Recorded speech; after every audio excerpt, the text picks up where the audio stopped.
Dayad nga daw mga ka-idly. Bago ang lahat, nais kong magpasalamat muna sa aking 375 subscribers ng ating channel. Sana po patuloy kayong sumuporta at mag-subscribe, like, comment, and hit the notification bell button upang palagi tayong updated sa ating mga latest na videos at mga ganap dito sa Ailis Place. Salamat!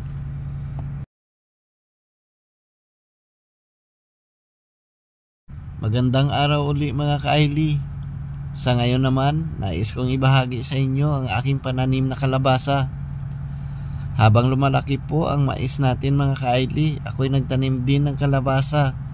Bali bumili po ako ng seeds nito sa Alibhon sa sentro ng Guimaras ng worth 40 pesos na seeds at ito'y 20 piraso.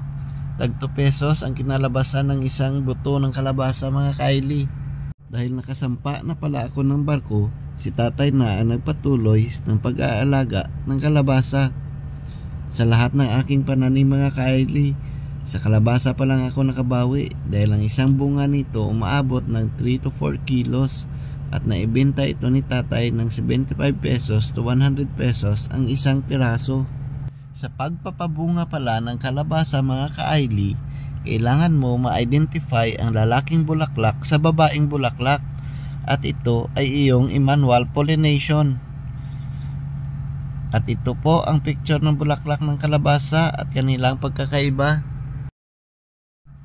Ang babaeng bulaklak, pagtingnan sa labas, ito ay may parang itlog mula sa tangkay bago ang bulaklak. At ang lalaki naman ay wala, bulaklak lang ang sa kanya.